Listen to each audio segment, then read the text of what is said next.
समक्ष है Chatwal cargo movers के संचालक श्री कुलदीप सिंह चटवाल जी। सर, हम आपसे ये जानना चाहेंगे कि जो लॉकडाउन के बाद जो आर्थिक मंदी आई है ट्रांसपोर्टेशन लाइन में, वो मंदी आज भी बरकरार है, जिसकी क्या मुख्य वजह है, उस बारे में बताइए। पहले तो सभी दर्शकों को मेरा नमस्कार, SR न्यूज़ और NM न्यूज़ के। मैं पिछले 25-30 सालों से ट्रांसपोर्ट इंडस्ट्रीज में हूँ और पिछले 3-4 सालों से जब से नोटबंदी हुई है, नोटबंदी से ट्रांसपोर्ट की जो स्थिति है बहुत ही दयनीय हो गई, क्योंकि गवर्नमेंट ने रोड टैक्स, टोल नाके, डीजल के रेट, टायर के रेट, हर चीज़ में उन्होंने अपना रेट बढ़ाया है और गाड़ी के जो भाड़े हैं, ट्रक के भाड़े हैं, इसको कहीं उन्होंने नियमित नहीं किया। उसको इन्होंने क्या कर दिया, ये सब चीज़ें बढ़ा के भाड़े न बढ़ने से और GST की वजह से ट्रांसपोर्ट इंडस्ट्री की टोटल जो कमर खराब हुई। कई जो गाड़ी मालक थे वो इसमें इस कंडीशन में वो अपनी गाड़ियां चला नहीं पाए। कई गाड़ी मालक अपनी गाड़ियां बेच दिए।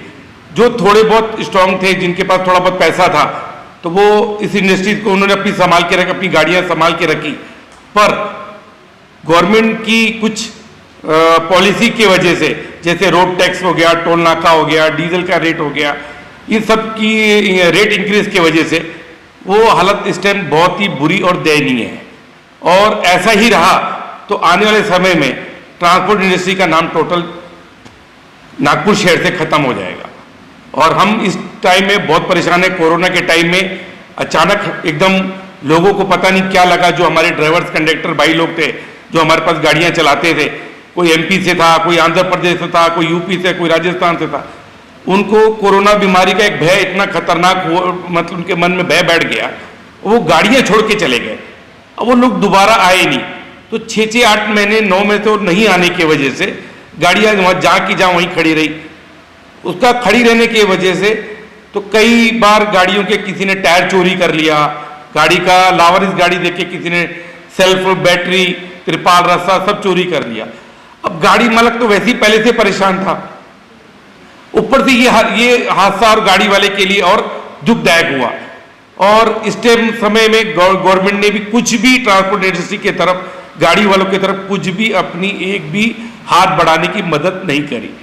तो मेरी आप लोगों की, आपके चैनल के थ्रू एक सरकार से गुजारिश है कि कृपालता करके ट्रांसपोर्ट वालों के ऊपर में थोड़ा सा अपना ध्यान दे। ऐसा देखा गया है कि लॉकडाउन के दरमियान जब संक्रमण अपना पीक पे था, कोरोना संक्रमण, उस वक्त देखा गया कि ट्रांसपोर्टेशन और लॉजिस्टिक ने पर्टिकुलर जो एसेंशियल गुड्स जो है, अत्यावश्यक जो वस्तु, उसका ट्रांसपोर्ट किया, लेकिन बाकी के ट्रांसपोर्टेशन में वो सरकार की वजह से, सहयोग न मिलने की वजह से टोटली वो ट्रांसपोर्टेशन ठप हो गया जी। उसका जो ठपका है, उसका फटका बाकी और भी ट्रांसपोर्टर्स को गिरा जी। तो इस तरह से देखा गया तो लॉकडाउन में आपको कितना लॉस हो उस बारे में?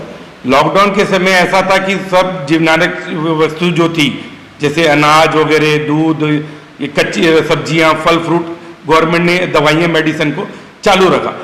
पर अपने देश के अंदर में ये सब चीजें के अलावा दूसरी प्रोडक्ट भी बहुत है, दूसरी चीजें भी बहुत जाते हैं, जैसे कोयला, लोहा, फैक्ट्री का जो प्रोडक्ट, जो रॉ मटेरियल लगता है जो फैक्ट्रियों को, उसकी भी ट्रांसपोर्टिंग वगैरह बहुत होती है। पर गवर्नमेंट ने वो सब चीजें बंद कर दी। वो सब चीजें बंद करने की वजह से जो गाड़ियां जहां थी वो वहीं खड़ी हो गई, उनको दोबारा माल मिला नहीं। और सबसे बड़ी बात तो ड्राइवर, कंडक्टर नहीं थे गाड़ियों के अंदर में, तो गाड़ियां तो जहां थी तो 4 दिन, 10 दिन, 15 दिन माल मिला नहीं, तो गाड़ी वाले भी घबरा गए, बीमारी के थे डर, वो भी गाड़ियां छोड़ के भाग गए। उदाहरण के तौर पे जैसे मैं आपसे एक बात करूंगा सर, कि नागपुर से गाड़ी जैसे बेंगलोर जाती है, तो बेंगलोर यहाँ से 1100 किलोमीटर का सफर है, और अचानक सडनली ये कोरोना की बीमारी और लॉकडाउन का, सरकार ने लॉकडाउन घोषित कर दिया। अब सरकार ने लॉकडाउन घोषित कर दिया तो जितनी फैक्ट्री उठती थी उनके माल वहीं रुक गए, लोडिंग में लेबर नहीं थी, क्योंकि फैक्ट्री में लेबर नहीं थी तो गाड़ी लोड कौन करेगा, तो नेसेसरी वो गाड़ियां जहां की जहां वो खड़ी हो गई। खड़ी होने से के बाद में गाड़ी मालक ने अपने पास से, ड्राइवर का, कंडक्टर को तो खाना लगता है, आपको पता है आज की तारीख में बिना खाए कोई रहता नहीं है। ड्राइवर, कंडक्टर को हर गाड़ी मालक ने रोज का 1000 से 1500 रुपये भत्ता, हमारे इसमें भत्ता बोला जाता है, उनका भत्ता उनको दिया गया। पर वो भी कब तक, महीना 2-2 महीना गाड़ियां खड़ी रहेगी, तो लास्ट में गाड़ियां लावारिस ड्राइवर लोग कंडक्टर छोड़ के अपने अपने गांव भाग गए, दोबारा वो लोग आए नहीं। कई तो ड्राइवरों ने ही क्या किया कि मालक ने भत्ता नहीं दिया तो उन्होंने टायर ही बेच दिए या बैटरी बेच दी किसी और को, और सेठ को बोल दिया कि सर तुम्हारी गाड़ी फलानी फलानी जगह खड़ी है, आप देख लो, मैं ये बीमारी का डर है, मेरे घर वाले मुझे वापस बुला रहे। अच्छा मुझे ये बताइए, लॉकडाउन के दरमियान जो कुछ भी आपको लॉस हुआ, देखा गया कि जो केंद्रीय मंत्री जो हैबिट मंत्री श्री नितिन गडकरी साहब जो है जी, परिवहन मंत्री नितिन गडकरी साहब जी, और अपना यहाँ के जो आरटीओ है जी, उनके तरफ से आपको किस तरह का सहयोग मिला हुआ है? पहली बात तो हमें नितिन गडकरी साहब से कुछ भी कोई मदद हमें ट्रांसपोर्ट इंडस्ट्री को नहीं मिली। एक थोड़ा सा उन्होंने एक अच्छा काम किया था हमारे लिए कि जब वो सब्जियां जीवनाशक वस्तु के ऊपर जब गाड़ियां चल रही थी वो टाइम में उन्होंने टोल नाके को माफ कर दिया था। वो गडकरी जी के लिए मैं उनका अभिनंदन, उनका धन्यवाद करूंगा आपके माध्यम से। और रहा आरटीओ का, तो नागपुर के जितने भी आरटीओ ये पूरे भ्रष्टाचार है, हमारे यहाँ करप्शन बहुत है। आप यदि आरटीओ के बारे में इनकी इंक्वायरी निकालोगे तो एक एक आरटीओ का उनका बैकडेट निकालिए, उनका ग्रोथ देखिए, भाई गाड़ी मालक का ग्रोथ देखिए और उनका ग्रोथ देखिए कि वो कैसे इतने ऊपर, कैसे पहले उनका क्या था और अभी उन्होंने कैसे अपने आप को ये किया हुआ है, मतलब उनका प्रॉफिट ऑफ ग्रोथ कैसे बढ़ा है। तो आप लोग के माध्यम से मैं कहना चाहूंगा और गडकरी जी को भी कहूंगा कि प्लीज हमारे जो ट्रांसपोर्ट इंडस्ट्री पे थोड़ा सा अपना वो ध्यान देवे और हमें ये जो मुसीबत आई है हमारे ट्रांसपोर्ट के, उसमें हमारे कुछ ना कुछ हमारी मदद करे। अब जब मिशन बिगिन अनलॉक 5 जो शुरू है उसमें आप लोगों के ट्रांसपोर्टर की हालत डीजल की वजह से तो वैसे ही खस्ता हो गई है, डीजल, और आगे चल के आप ये जो लॉस था उसको मेक ओवर करने में कितना समय लगेगा? सर पहली बात तो ऐसा है कि डीजल लॉकडाउन के पहले 60 से 65 रुपए था, तो उस टाइम में गाड़ियां बंद हो गई। अब जब गाड़ियां चालू हो गई वापस, जब कोरोना थोड़ा सा इन्होंने ओपन मतलब लॉकडाउन बंद किया, गाड़ियां थोड़ी सी चलने लगी है, तो डीजल का 80 रुपए लीटर, 78 से 80 रुपए हो गया। और ये बीच में 15-20 रुपए इन्होंने जो रेट बढ़ाया है, ये बहुत ही ट्रांसपोर्ट इंडस्ट्री के ऊपर में बहुत ही मतलब एक क्या बोलेंगे कि एक नुकसानदायक फैसला लिया गया है।